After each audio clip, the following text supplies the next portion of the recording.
Hello, everyone. This is Adele Bernard from Transition Clarity, and we are going to have another authentic conversation with Adele. And my guest today is David Quinn Watson. But first off, I want to say a little bit about what Transition Clarity is all about. I am here to help you shine your light like nobody else can because everyone else is taken.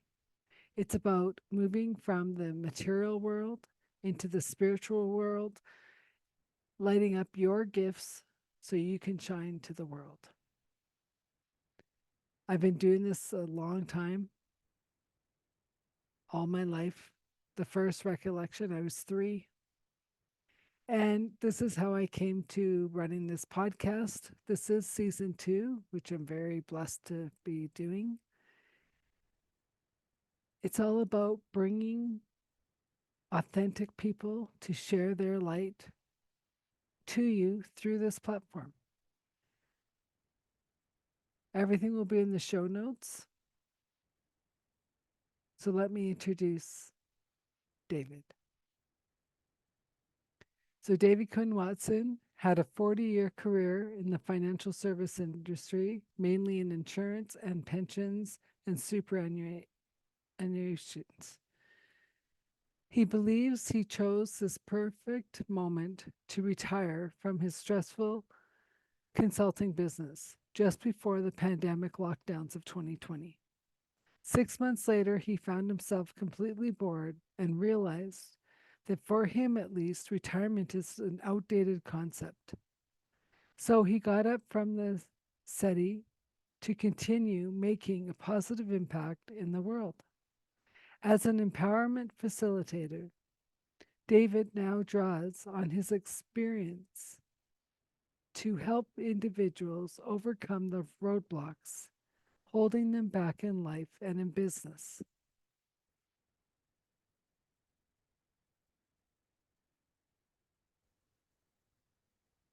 And here we go. Welcome to the show, David.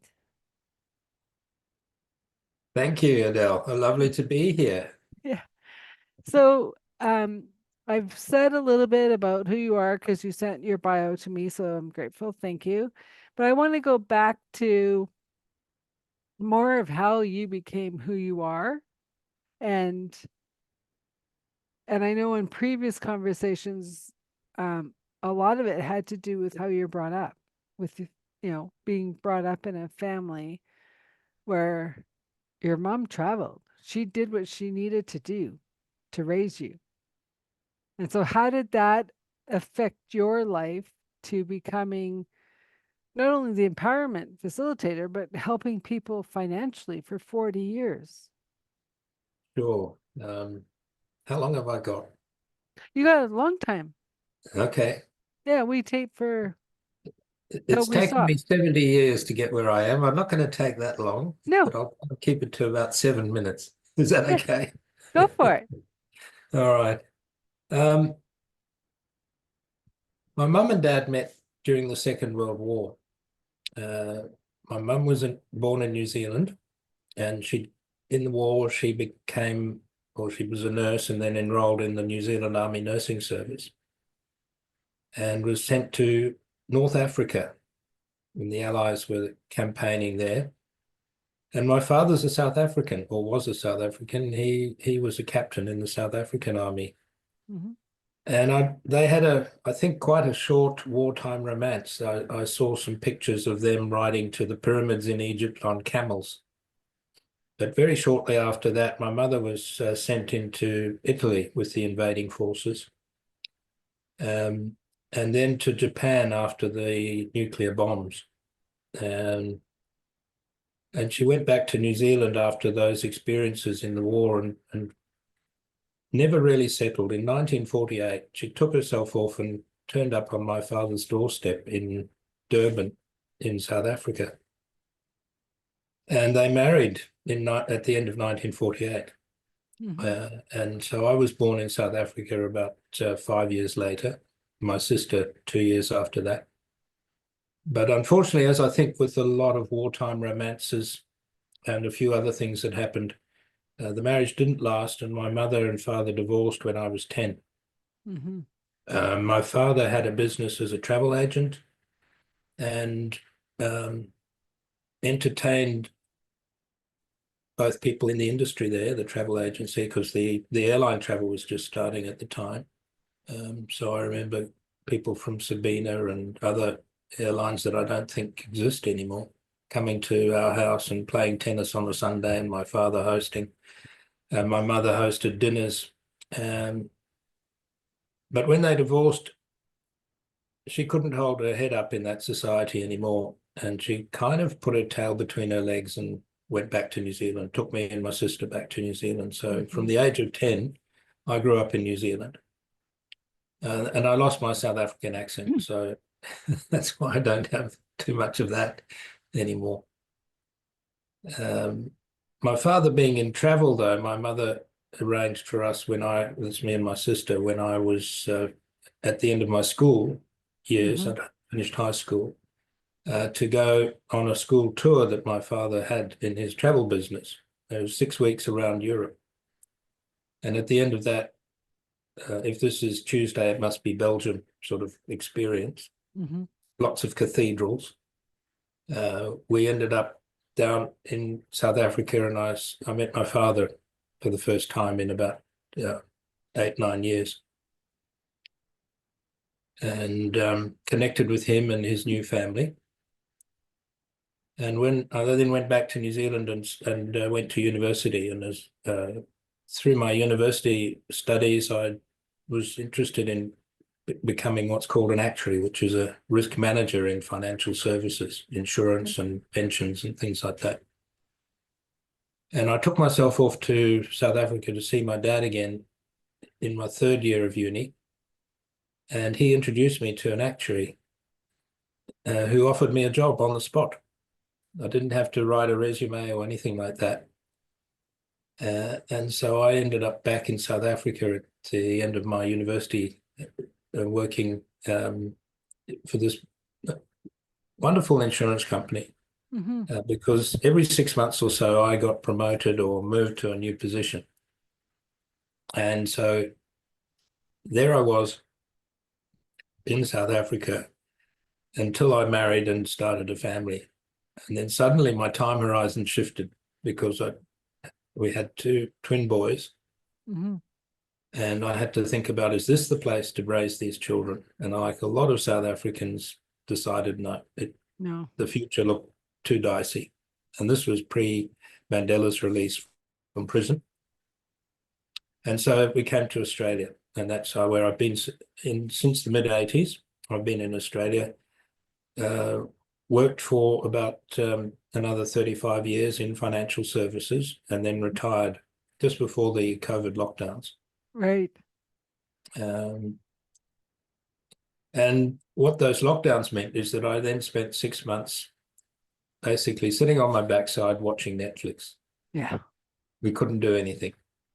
Traveling was on the cards when I retired, but soon disappeared off the agenda. And that gave me cause to think about the rest of my life. And I've always had the desire to make a difference, to help people. That's what got me into financial services, because I thought I could help people with their money, and I believed I did. But having retired from the actuarial profession, I decided, no, I'm not going to go back into that. Mm-hmm. And initially I thought, what am I going to do? Then I realized that's the wrong question. The question to ask is, how am I going to show up? What am I going to be? That's And my talk. yeah, my big why, I tell people, is to be an agent of positive change. Excuse me, I just have to wipe. Yeah. Um, and I have, with that thought in mind, I decided I would become a coach, a transformational coach, um, to help make a difference in other people's lives. Now, the only person I can actually make a difference in life is my own. Yep. A coach can help people make differences in their lives, Mm-hmm. And my coaching philosophy is one of compassionate inquiry. So the compassion is about creating a space for the person where they feel totally safe and Mm-hmm. comfortable. Mm-hmm. And the inquiry is about asking the questions that help them find their way forward. A lot of people come to me with um, pain points, I would say. They might be stuck either in life or careers.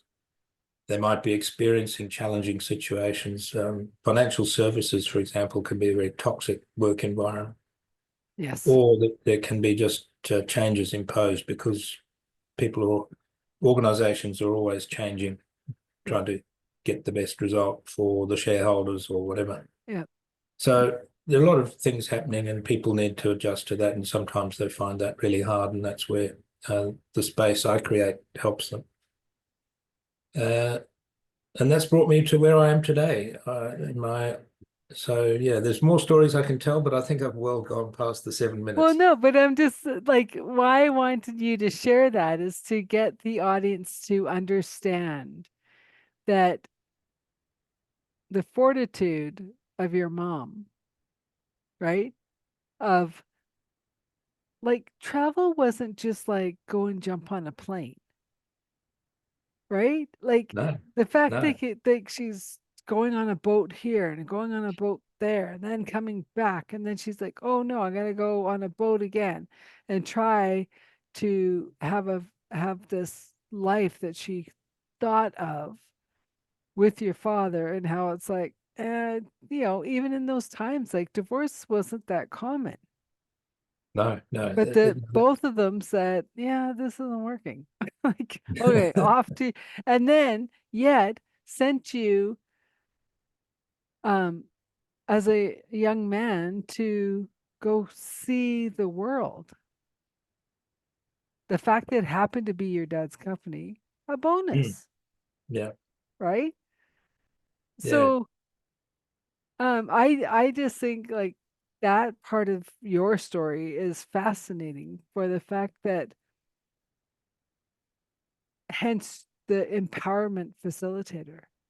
She both your parents in different ways empowered you to be who you are today, Absolutely. right? Yeah, you're so correct. Yeah. And it's really funny because I remember growing up and it's like, well, of course daddy's going to get them the job, right? And I'm like, and now if you don't get a job on your own for your first career job, you're blacklisted in a corporate environment. And I'm Mm. going, well, how when did that flip? Like, of course you went to your dad and their friends to see who they knew. That was the original networking.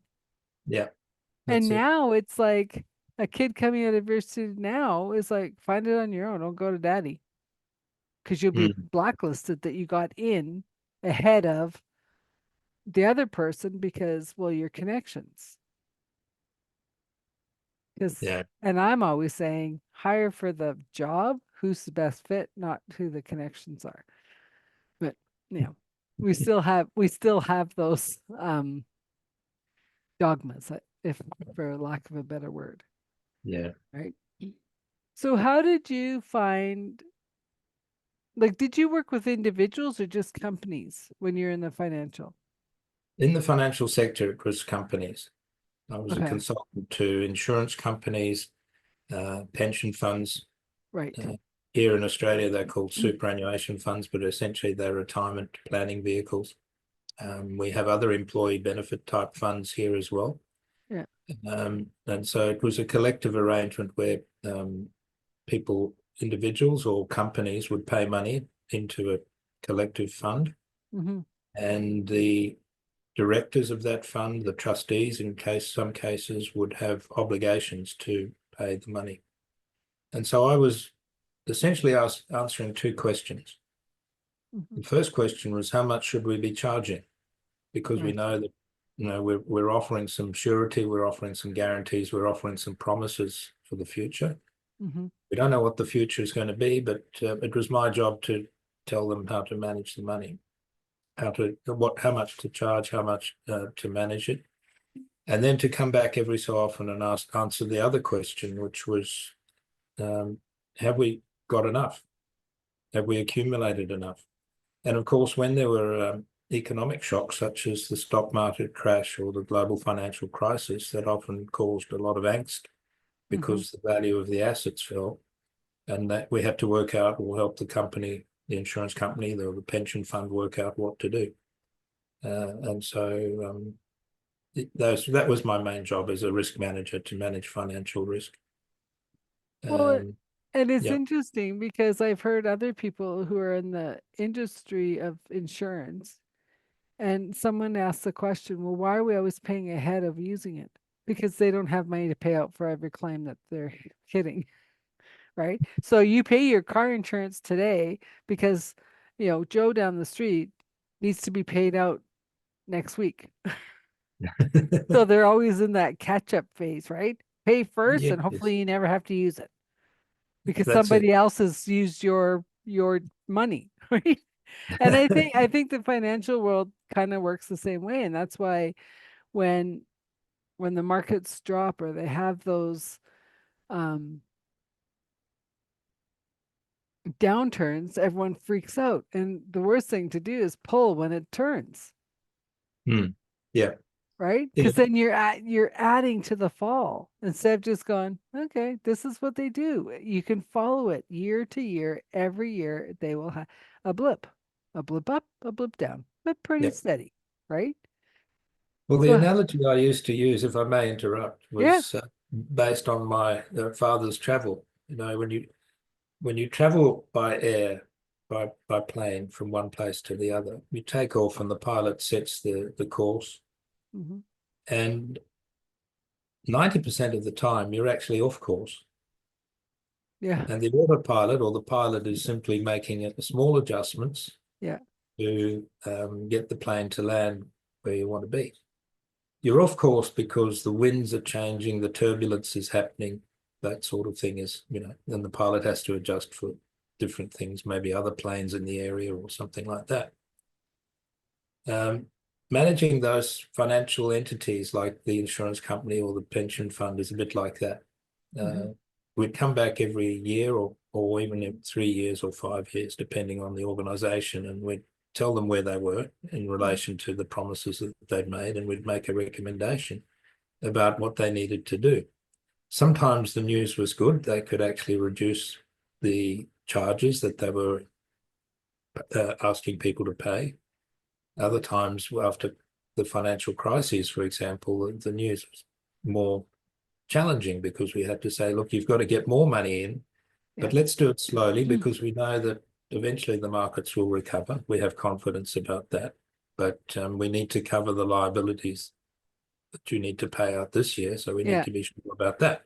Yeah. So let's get some more money in. And how do we do that? So it's that analogy of just making small adjustments. And of course, we wanted the journey, the financial institution and its stakeholders to be as smooth as possible. And that's where the managing the risk comes in, because there's all sorts of risks, and making the ride as smooth as possible is the best way to do it. Yeah. I used to say, look, try and avoid the surprises. Nobody likes surprises in life, um, whether it happens in a marriage or with a business or whatever. Yeah. Mm. Well, and that's the other thing too. Of like, I remember saying to my insurance person, they said, no matter what car I have, no matter how good my driving record, my insurance goes up. She's like, because there's so many bad drivers. I'm like, oh, so I get penalized for bad drivers. Yeah, awesome. But it's all part of Well, the yeah.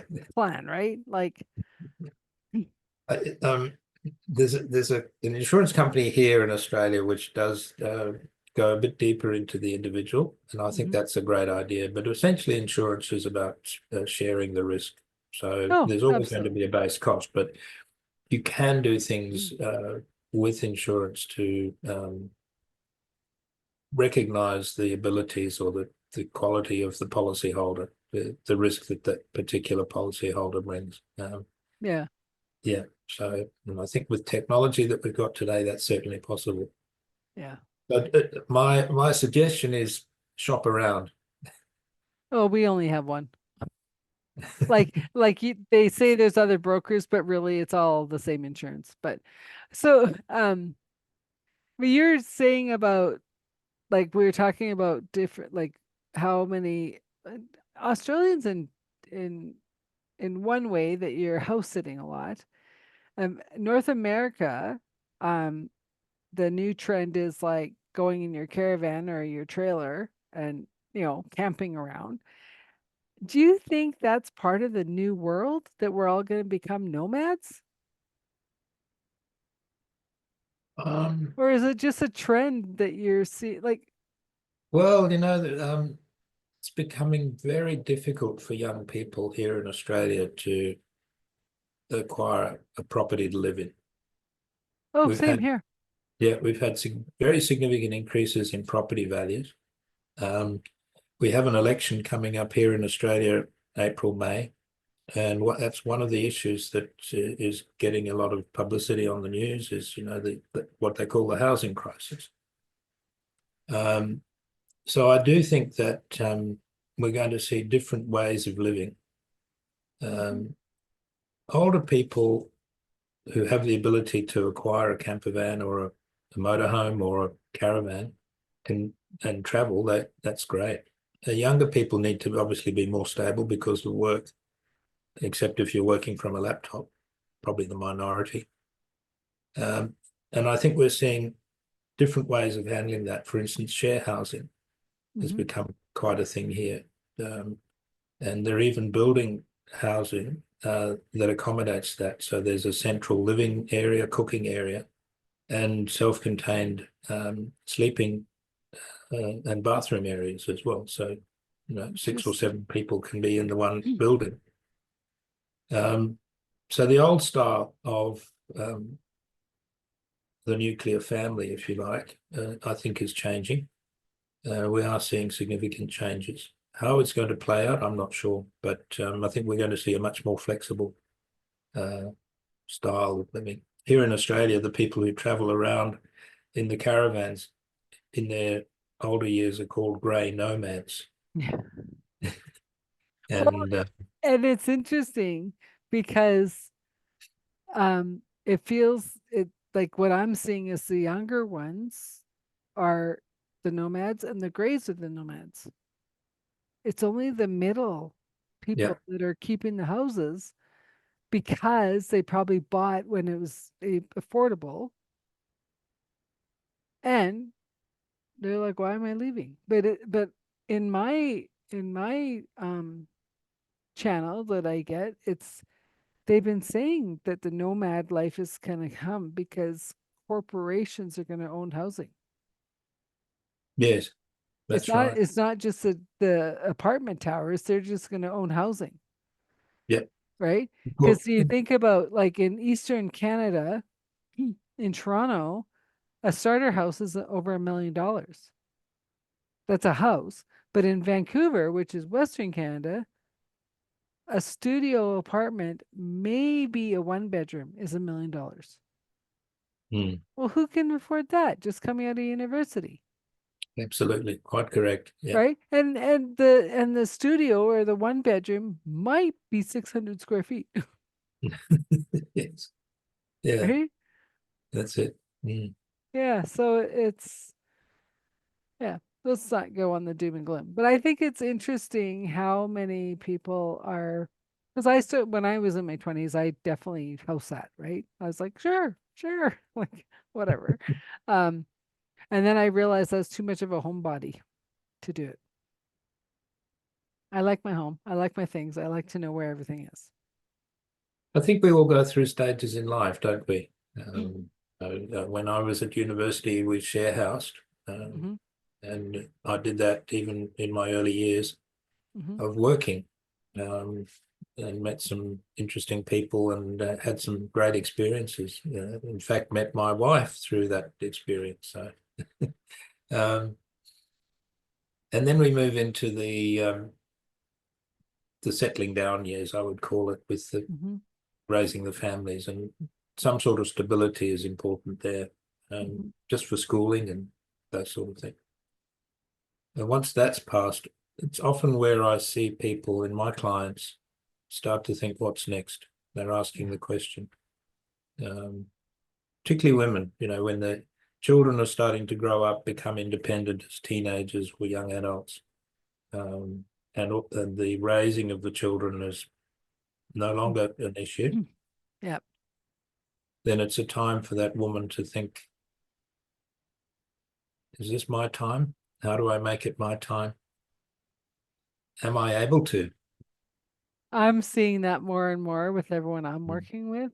Yeah, And I also see a lot of men becoming stay-at-home dads, yeah. which I think is wonderful. And um, here in Calgary, in North America, we're one of the strongest homeschooling networks. Mm. And so, yeah, like I have a good friend that both him and his wife work at home. They homeschool their kids and they love it because when they do decide to travel, it's always off season. So they never pay high prices for anything. Yeah, And I'm like, oh, that's so cool. Right. yeah, that's it.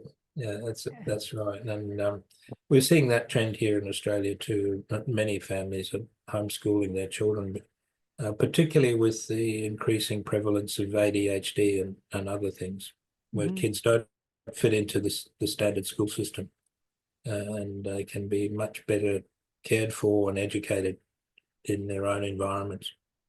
Well, but it's not like with my friends, it's not like they don't, it's all on the responsibility of the parents.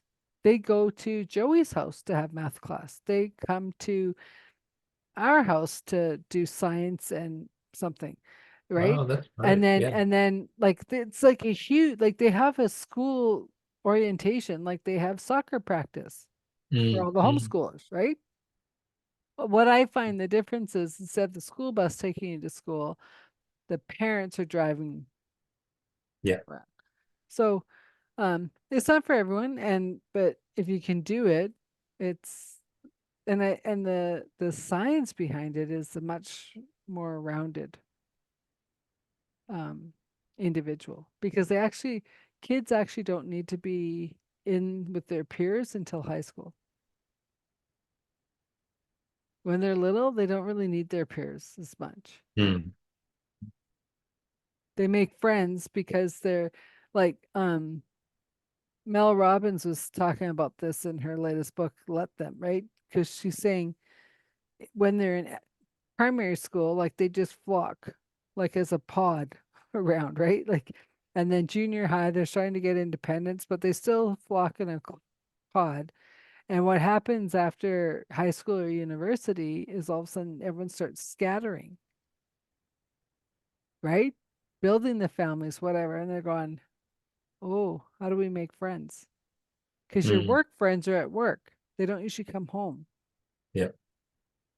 right? And then I also see, especially with men in the later years, they've been at work. The wife and the kids have their friends. You've had the work friends that never, crossed over. Mm. So you come to retirement and you're going, what am I going to do with myself? Where's all my friends?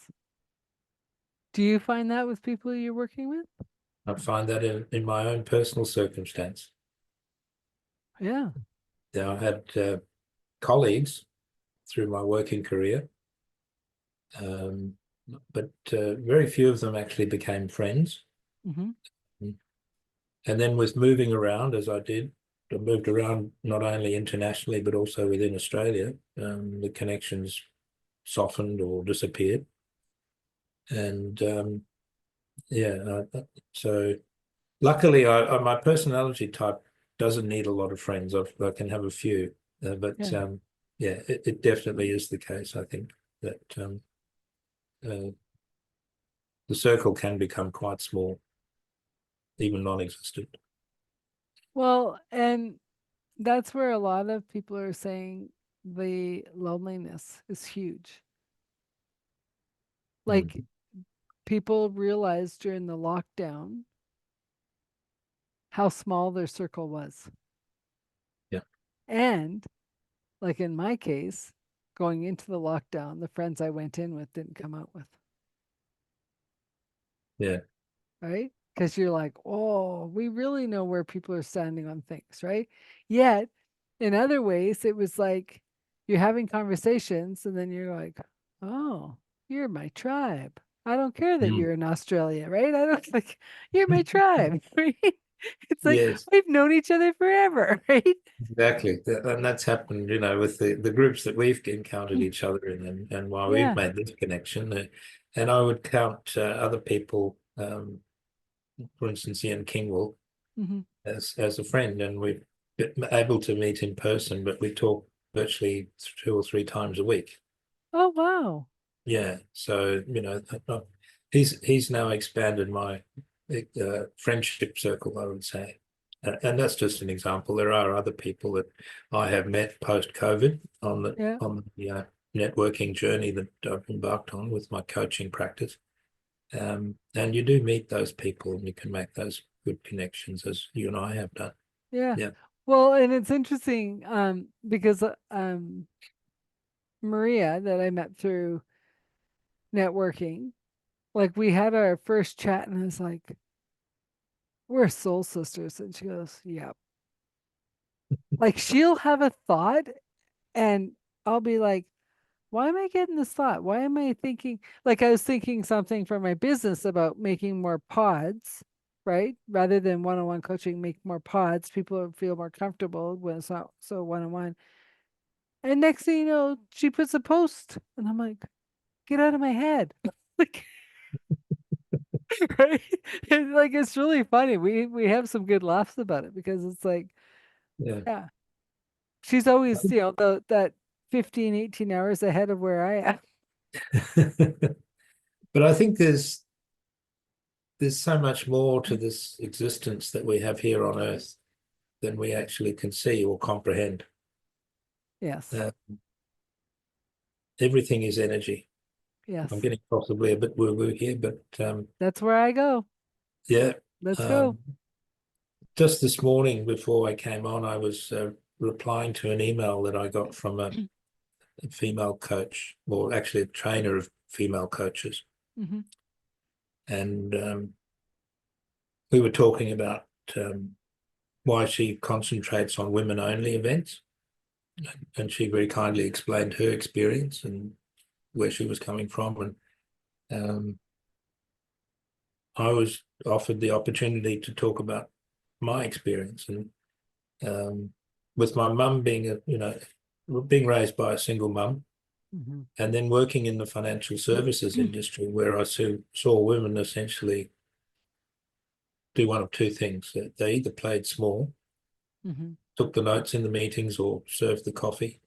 And Hmm. if I asked them, yeah, please give us your views on this particular subject, they often didn't say much at all, even though I knew they had the expertise and the knowledge and so on, skills. And there were a few women who were like the Meryl Streep character in the Devil Wears Prada movie, who were quite aggressive because they were trying to break through the glass ceiling that does Hmm.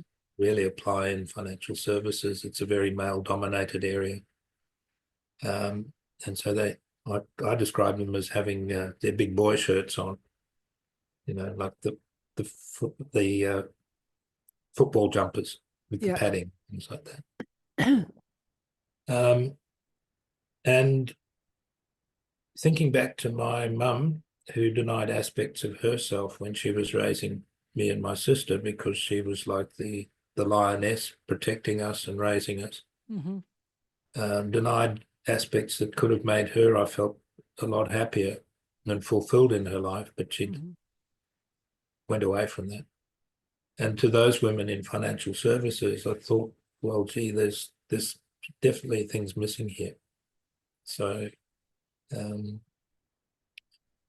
I'd love to bring women into more authentic roles, and have them express their true womanhood, their femininity, those fantastic qualities that women can bring.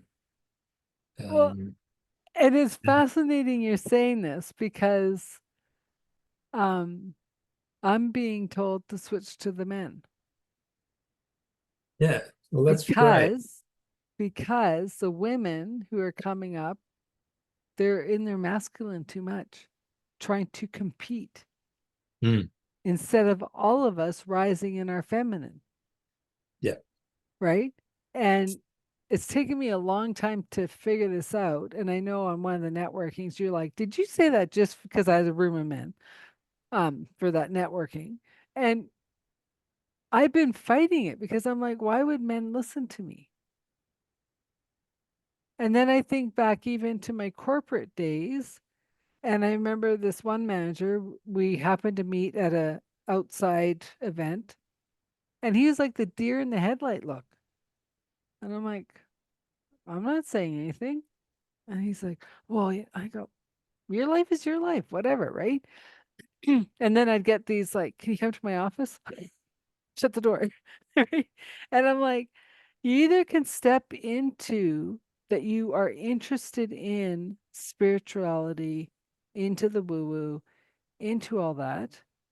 Or the opposite side is if you don't involve your family and your kids, you're going to lose everything. And sadly, he lost everything. Mm, He lost his family, then he lost the job. And I'm like, just because you wouldn't say, I'm raising my feminine, mm, right? And you talked about, going into the Aquarian age, right? We're all babies in this age, no matter what our chronological age is. We have all shifted into the Aquarian age, like it or not. mm, So none of us know what we're doing. mm. We're all here to help each other.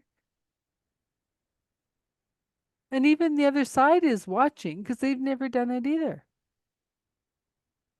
Yeah, Right. And so that brings me back to a post I made about being gentle with yourself. very If you're true.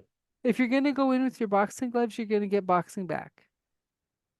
If you're going to come in and say, I don't know, what what support do you need? Where do you want to go? Right? Mm, And so I find like with men is, and correct me if you have a different analogy of,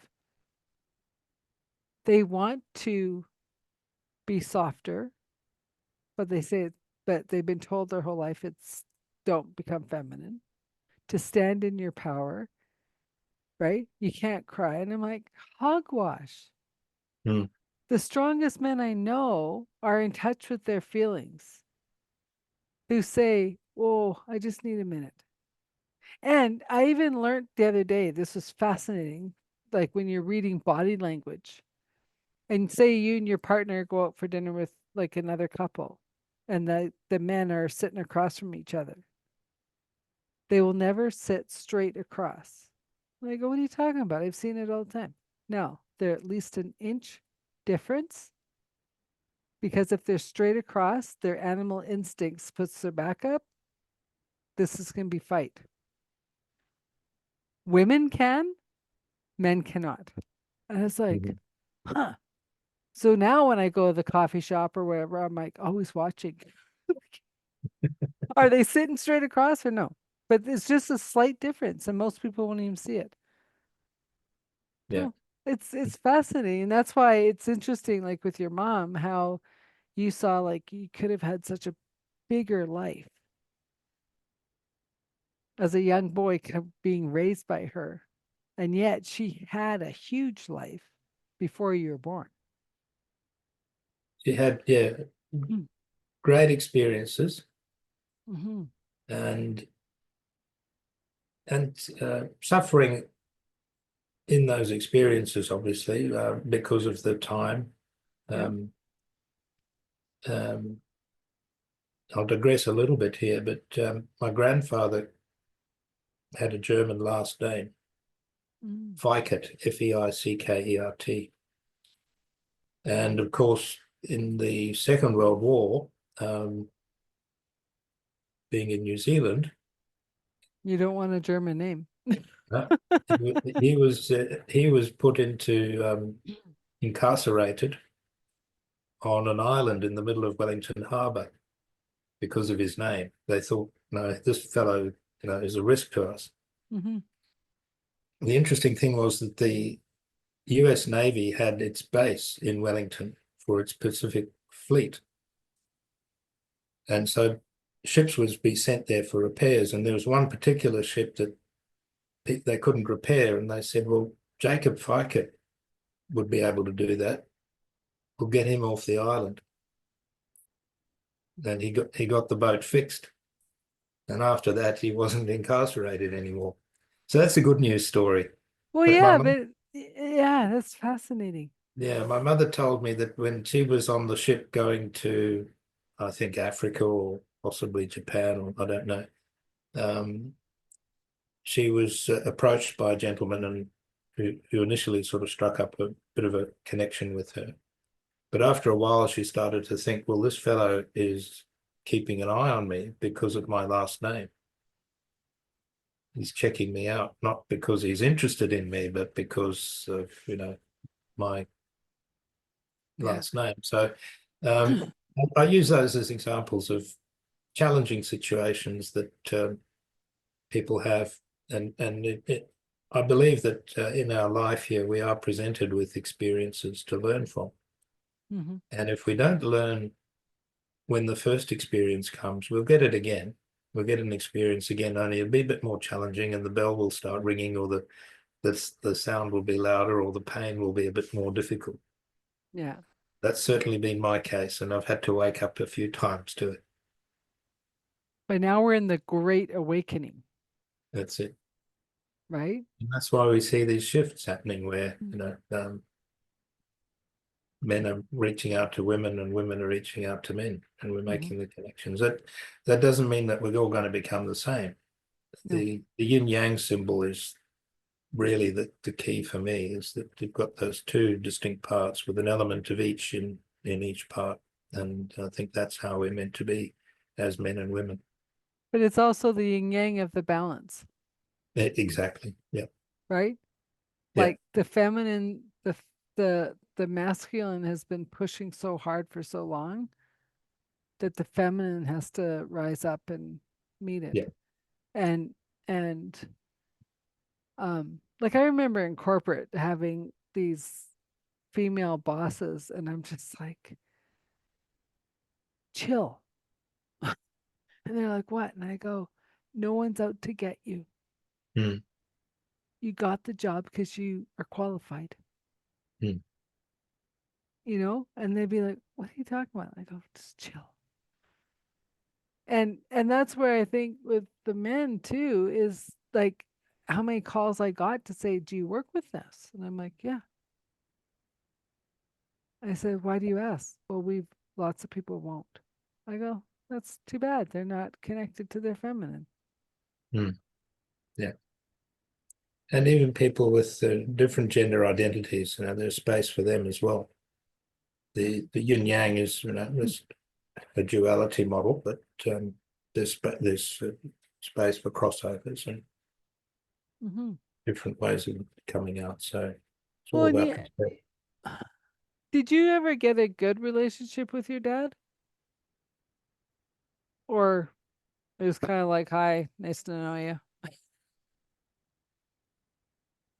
I would I would say that we got closer because when I went back to South Africa after finishing university, I lived with him and his family for 6 months Hmm. before I moved into the share house I mentioned. And um, so we had good times together. Um, but he was very much an introvert and didn't talk much, Mm. um, and didn't open up a lot.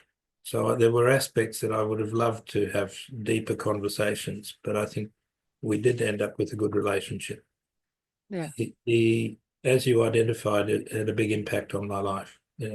Just in terms of the man he was. I have Hmm. very fond memories of my early life experiences before I went to New Zealand with him. Hmm. Um, and I have just memories of seeing him as the gentleman that he was. He was a very kind, caring person uh, for people from all walks of life, um, and became a bit of a model for me. So yeah, Hmm. I have a I remember him greatly and fondly. Oh, and I can see that through you. That, Yeah, because they say however you are going to be as an adult, you get by the age of 6.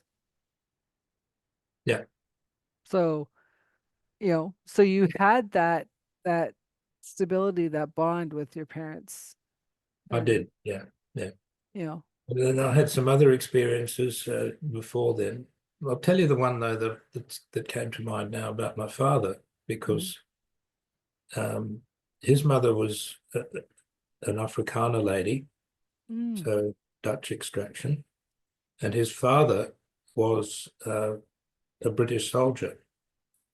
They'd okay. met during the Boer War at the end of the 19th century and married, and because of that um, cultural difference, Hmm. they ended up in what is now Lesotho, in the mountains Okay. of Basutoland, as it was then, running a trading store. So my father was born there and grew up to the age of 6, playing with the Lesotho children, and then was sent to boarding school in South Africa.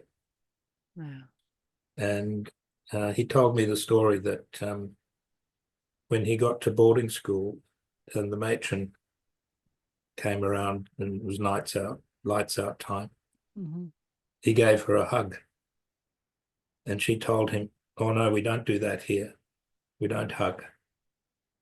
I know, And isn't that was that a real shock for harsh? him. Yeah, but so this was the 1920s, and the stiff upper lip and things like that. He said that there were boys at the school, the older boys even had beards or moustaches.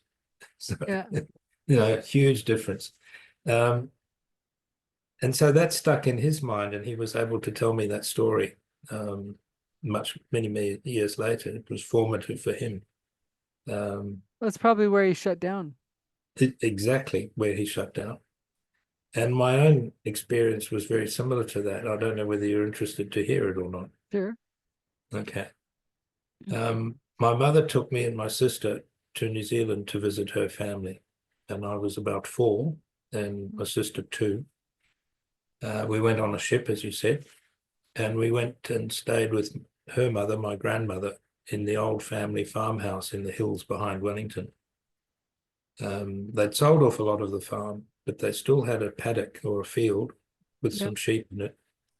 And one day I was out playing in the garden and I left the gate between the field and the vegetable patch that was my grandmother's pride and joy open.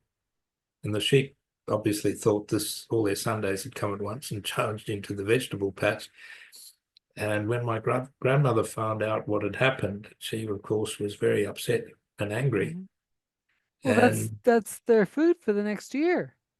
yeah, well, that's right. She was by herself, and she'd spent a lot of time working on it and things like that. So I could understand.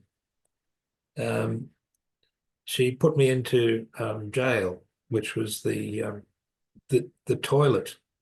It was not an outhouse, but it was in the house, but it was still a very small dark room, Yeah. and berated me through the door. And at 4 years old, I never had that experience before, and that led to me not liking conflict at all in my life, to the extent I became a people pleaser. Wow. I always tried to avoid conflict and try to basically keep other people happy. Yeah. And it took me many, many years to work out that it's not possible to make other people happy by behaving in a certain way yourself. You can't please everybody all the time. Well, And one if of the you things are trying to, you're definitely not pleasing yourself. exactly.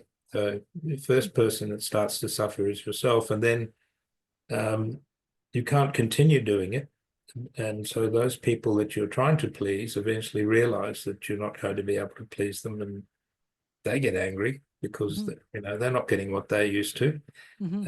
and that causes all sorts of problems as well. So um, those early life experiences are so formative for us. And in my case, as I said, it took me many times to realize that I needed to stop people pleasing in order to, move forward in my life and stop repeating the mistakes. So, Well, and it's interesting because my story is slightly different. That I didn't speak till I was 4, mm, right?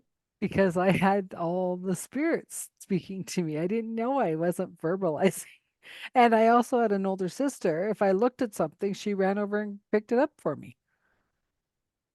So I I didn't need to speak, and I was just in my little fairyland, right?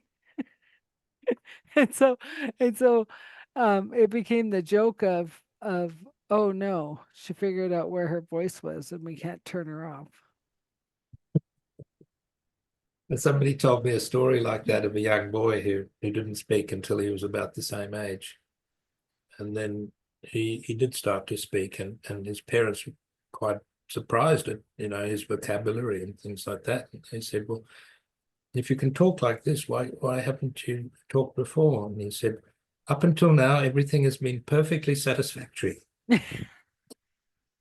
Right. Well, and it's funny because I remember when I was in primary school and um I'm not a sleeper. I never really have been. And so mom and I struck a deal that I didn't have to go to sleep, but my feet couldn't hit the ground. So I'd play, I'd color, I'd listen to music, I'd do whatever. And that would happen night after night. My sister was like, how come she doesn't go to sleep? Whatever. Then I'd come home from school. Good night. Good night. And I'd catch up on all the nights that I stayed up way too late. Skip dinner. I'm done. And I still to this day do this. Like I stay up too late. I don't get enough sleep. And then it's a weekend. I gotta crash until I crash. But yeah, it's just something I learned. But and like so when people say how did you know you could do the gifts you have? And I'm like, I don't know any different. Mm, My guides have been with me amazing. my whole life, Mm. right? It wasn't like as the person you said, well, everything's been fine. I didn't need to tell you it was wrong. That's it. Yeah, it just is. It just That's the is. way. Yeah, it's just the way it has been. Yeah. Mm. So as we're starting to wrap up, out of all the conversations in your life, what would you say is a defining thought or feeling that you want the audience to take away?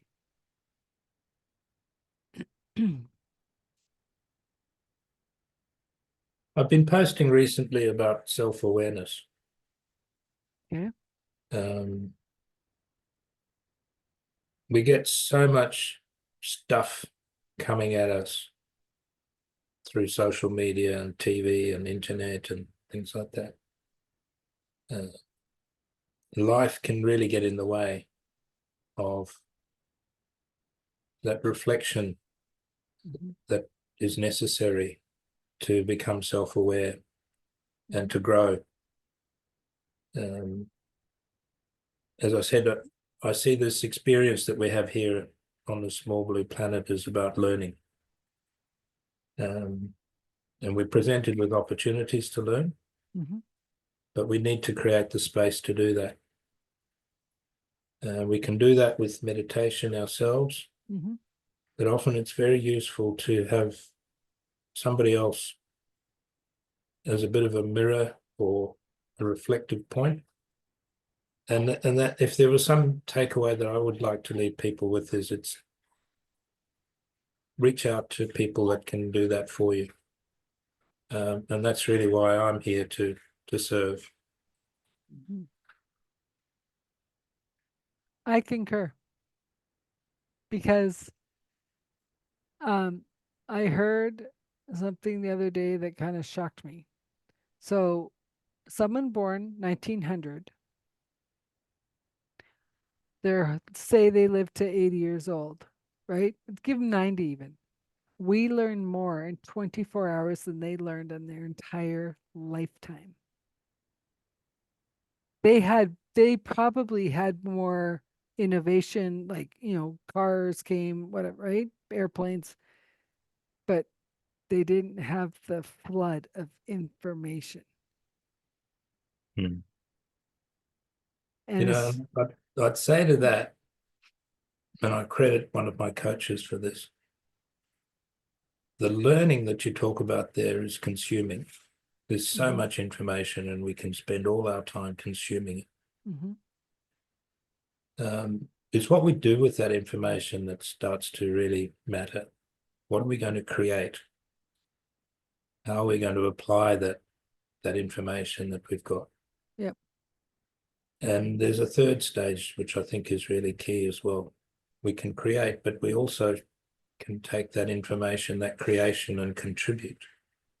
right. And as you said, we're all here, we're connected. We're here to learn from each other, to support each other. And that's where the contribution comes. And I was working on my own model of existence, and Hmm. it's those three parts. Um, I've got it here in front of me actually. There's the cultivation. I call it cultivation, which is that self-reflection. Right. Um, my coaching is what I do to help others. Okay. To cultivate. Okay. Yeah. And my contribution, which is at the moment working to get an NGO in Uganda back to Right. financial sustainability, is the third part. So that's my own particular model, and I think it benefits us individually if we start to work out what that means for us, as each one of us, Hmm. and what it means for the world. We can think about along those lines. So that's another thing I might leave with your listeners with, is that And is your Uganda link in the notes? I haven't given it to you possibly, but I can send Okay. it to you if you'd I'll like to make add it. sure I'll make sure Yeah, I get it for the show notes, and yeah. if anyone wants to get involved. And along those lines, I look at the first people, the First Nations, because they're on the same wavelength of be kind to the earth, like walk step softly.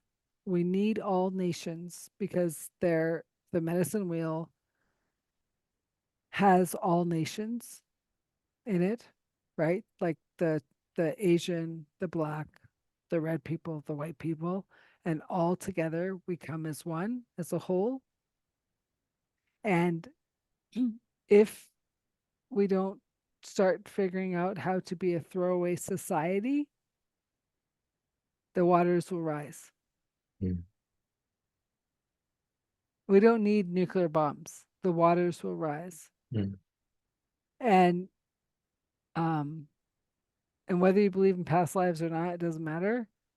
I know that's my tradition to bring in this lifetime as a modern shaman. And we have to start listening.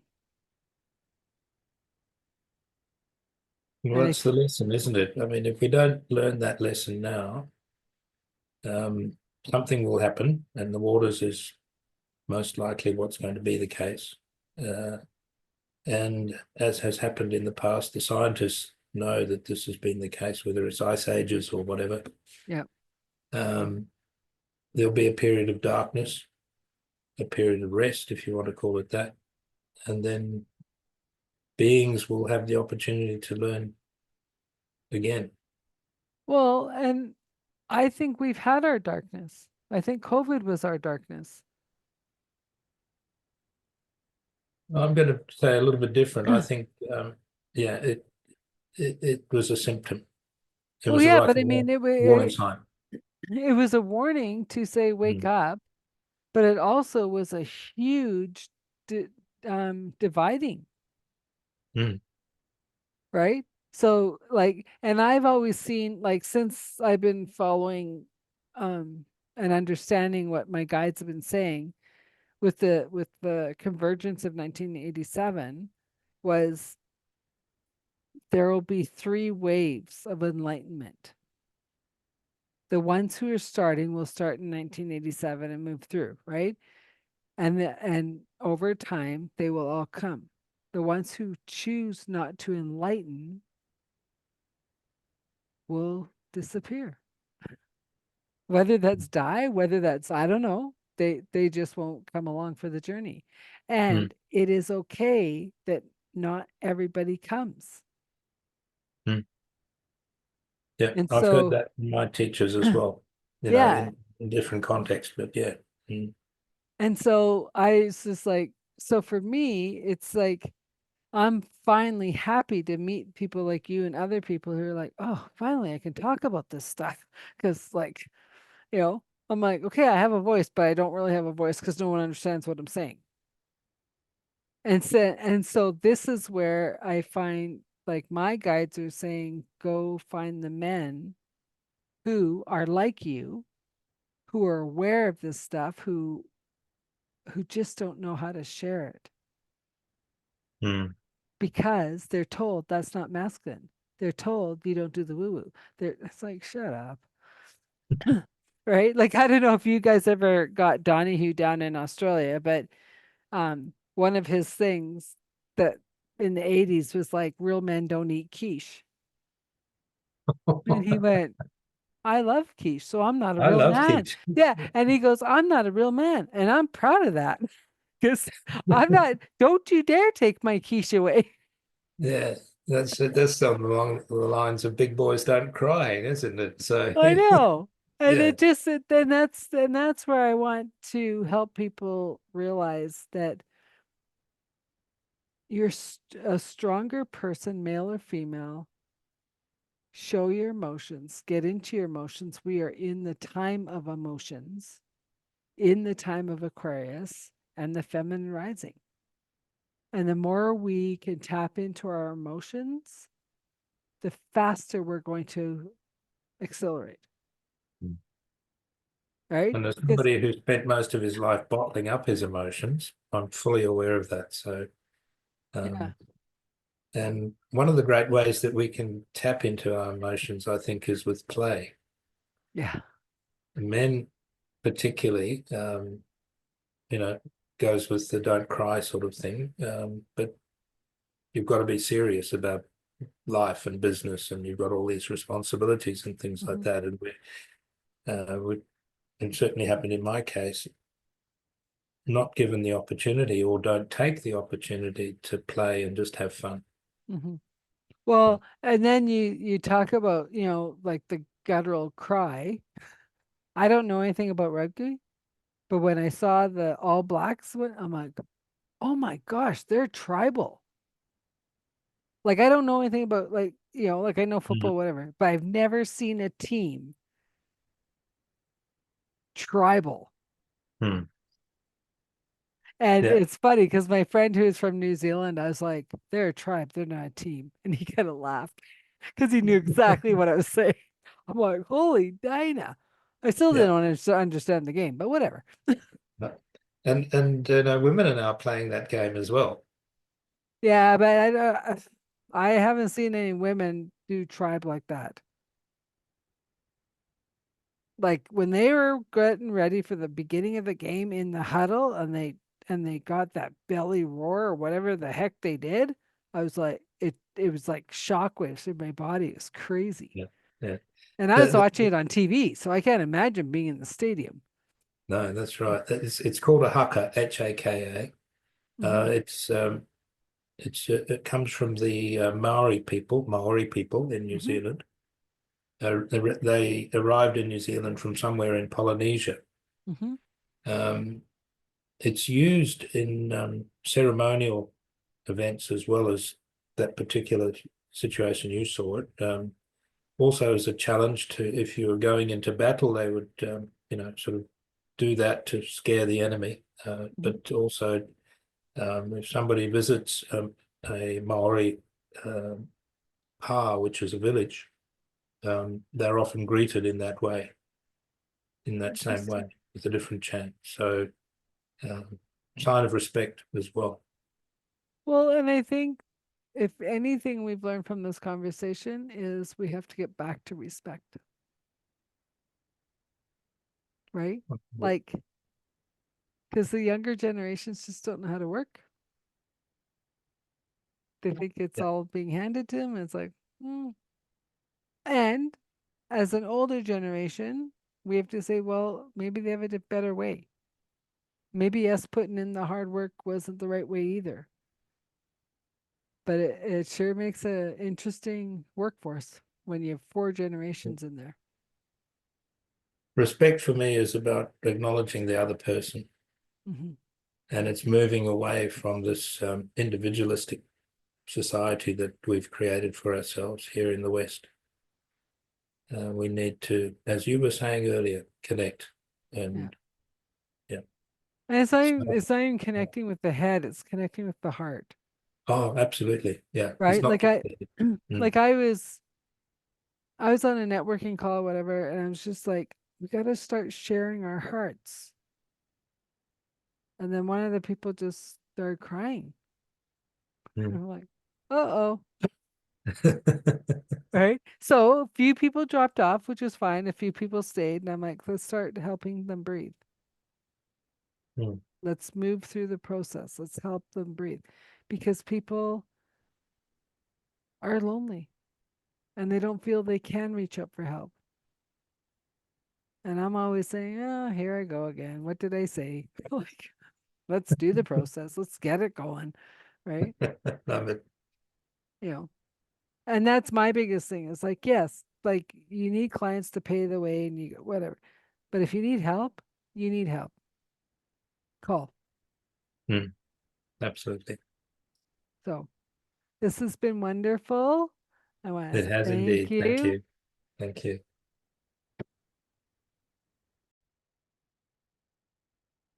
So as we wrap up the show with David, um, what an interesting conversation again.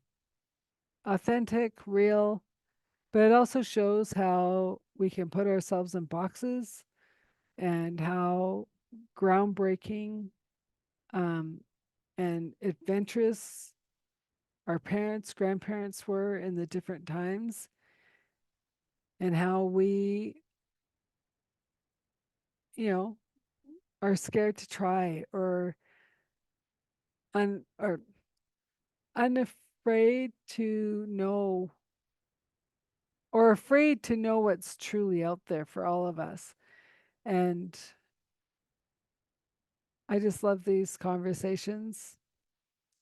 I'll put all this stuff in the show notes to get a hold of David, to get a hold of me. If you feel like we could help you, I'll also put in the show notes his NGO for Uganda if you want to help with that. And once again, thanks for tuning in for another episode of Authentic Conversations with Adele.